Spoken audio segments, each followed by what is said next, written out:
Clip number 573۔ اس clip میں آپ قرآن پاک کی سورہ یوسف کی آیت نمبر 57 سے لے کر 58 تک کی تلاوت، ترجمہ اور تفسیر قرآن صراط الجنان سماعت فرمائیں گے۔ بسم اللہ الرحمن الرحیم،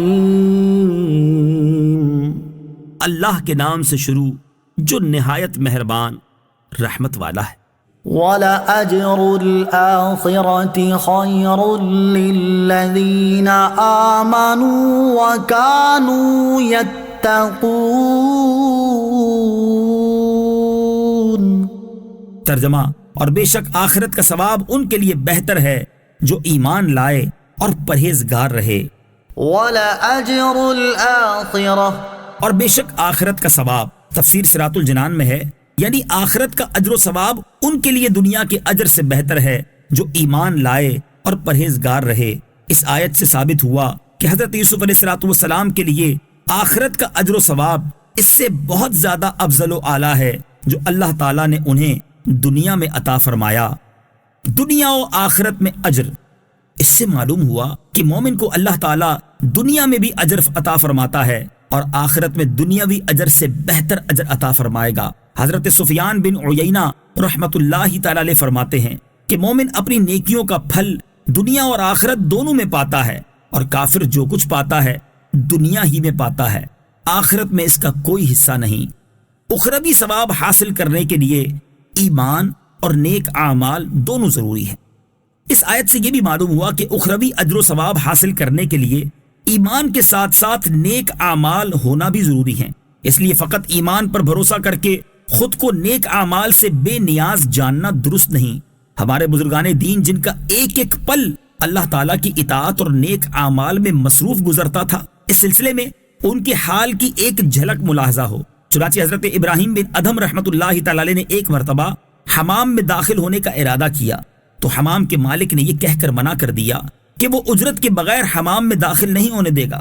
یہ سن کر حضرت ابراہیم بن ادھم رحمت اللہ تعالی علیہ رونے لگے اور فرمایا، جب شیطان کے گھر میں مجھے عوض کے بغیر داخل ہونے کی اجازت نہیں دی گئی تو اخلاص کے ساتھ کیے ہوئے نیک اعمال کے بغیر مجھے انبیاء کرام علیہ الصلوۃ والسلام اور صدیقین کے گھر یعنی جنت میں کس طرح داخل ہونے دیا جائے گا۔ وَجَاءَ إِخْوَةُ يُوسُفَ فَدَخَلُوا عَلَيْهِ فَعَرَفَهُمْ وَهُمْ لَهُ مُنكِرُونَ۔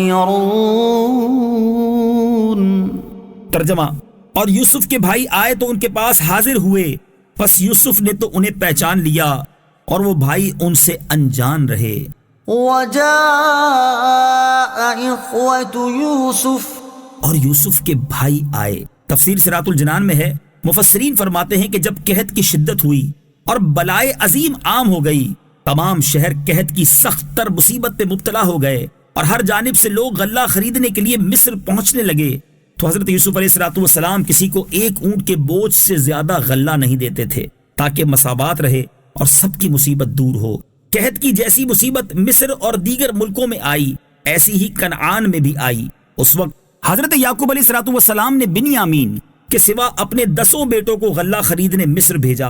جب حضرت یوسف علیہ السلام کے بھائی مصر میں حضرت یوسف علیہ السلام کے پاس حاضر ہوئے تو آپ علیہ السلام نے انہیں دیکھتے ہی پہچان لیا، لیکن وہ آپ کو نہ پہچان سکے کیونکہ حضرت یوسف علیہ السلام کو کنویں میں ڈالنے سے اب تک 40 سال کا طویل زمانہ گزر چکا تھا، اور ان کا خیال یہ تھا کہ حضرت یوسف علیہ السلام کا انتقال ہو چکا ہوگا، جبکہ یہاں آپ علیہ السلام تخت سلطنت پر شاہانہ لباس میں شوکت و شان کے ساتھ جلوہ فرما تھے، اس لیے انہوں نے آپ کو نہ پہچانا اور آپ سے عبرانی زبان میں گفتگو کی۔ حضرت یوسف علیہ السلام نے بھی اسی زبان میں جواب دیا۔ پھر فرمایا، تم کون لوگ ہو؟ انہوں نے عرض کی، ہم شام کے رہنے والے ہیں، جس مصیبت میں دنیا مبتلا ہے اسی میں ہم بھی ہیں، آپ علیہ السلام سے غلہ خریدنے آئے ہیں۔ حضرت یوسف نے فرمایا، کہیں تم جاسوس تو نہیں ہو؟ انہوں نے کہا، ہم اللہ تعالیٰ کی قسم کھاتے ہیں کہ ہم جاسوس نہیں ہیں، ہم سب بھائی ہیں، ایک باپ کی اولاد ہیں، ہمارے والد بہت بزرگ، زیادہ عمر والے اور صدیق ہیں، ان کا نام نامی حضرت یعقوب علیہ السلام ہے اور وہ اللہ تعالیٰ کے نبی ہیں۔